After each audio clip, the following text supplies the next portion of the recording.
ಎಲ್ರಿಗೂ ನಮಸ್ಕಾರ, ಶುಭೋದಯಗಳು. ನಮ್ಮ ರಾಗಿ ಎಲ್ಲ ಪೂರ್ತಿಯಾಗಿ ಈಗ ಕಟಿಂಗ್ ಬಂದಿದೆ. ನಮ್ಮ ಹಸುಗಳನ್ನ ಎತ್ಗಳನ್ನ ಆಚೆ ಕಟ್ಟಾಕಿ ಇವತ್ತು ನಮ್ಮ ಫಾರ್ಮ್ ಎಳ್ಳು ಕುಯ್ಸಿದ್ರಿ. ದನಗಳಿಗೆ ನೀರು ಕುಡಿಸಿ ಮೇಯ ಕಟ್ಟಾಕಿ ಎಳ್ಳೀರ್ ಲೆಕ್ಕ ಹಾಕಿ ಗಾಡಿ ಲೋಡ್ ಮಾಡಿಸಿ ಟೋಟಲ್ ಲೆಕ್ಕ ಹಾಕಿ ದುಡಿಸ್ಕೊಂಡು ದನಗಳಿಗೆ ಮೇವು ಖಾಲಿ ಆಗಿದ್ದು ತರಬೇಕು ಅಂತ ನೋಡಿ ಕಾರ್ ಟೈರ್ ಪಂಚರ್ ಆಗಿತ್ತು. ಸೊ ಜಾಕಿ ಎತ್ತಿ ಬಿಚಾಕಿ ಪಂಚರ್ ನೋಡಿ ಕಬ್ಬಣದ ಪೀಸ್ ಹೊಡೆದಿತ್ತು, ಬಿಚಾಕಿ ಪಂಚರ್ ಹಾಕಿ ಫಿಟ್ ಮಾಡಿ ಜಾಕಿ ಇಳಿಸಿ ನಮ್ಮ ಫ್ರೆಂಡ್ ಅವರು ಉಜನಿ ಊರ ಹಬ್ಬಕ್ಕೆ ಕರೆದಿದ್ರು.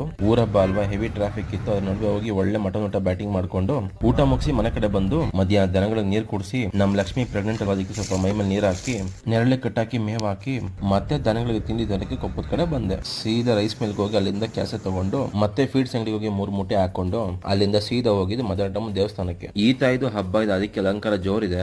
ಏನು ಬೇಡ ಅನ್ಕೊಂಡ್ರೆ ಕೆಲಸ ಮಾಡಕ್ ಶಕ್ತಿ ಕೊಡಮ್ಮ ಅಂತ ಕೈ ಮುಕ್ಕೊಂಡು ಬಂದೆ. ಒಳಗಡೆ ಅಲಂಕಾರ ನೋಡಿ ಖುಷಿ ಆಯ್ತು, ಈ ಪ್ಲಾಸ್ಟಿಕ್ ನೋಡಿ ದುಃಖ ಆಯ್ತು. ಗಾಡಿಗೆ ಒಂದು ಹಾರ ಹಾಕಿ ಪೂಜೆ ಮಾಡಿ ಕೈ ಮುಕ್ಕೊಂಡು ಮನೆ ಕಡೆ ಬಂದೆ. ಮನೆಗೆ ಬಂದು ಮೂಟೆಗಳು ಇಳಿಸಿ ಹಸುಗಳಿಗೆಲ್ಲ ತಿಂಡಿ ಹಾಕಿ ಕಲ್ಸಿಟ್ಟು ಹಸುಗಳಿಗೆಲ್ಲ ತಿಂಡಿ ಕೊಟ್ಟು ಎಲ್ಲಾ ಕೆಲಸ ಮುಗಿಸಿ ಮಲ್ಕೊಂಡೆ. ಇವತ್ತಿಗೆ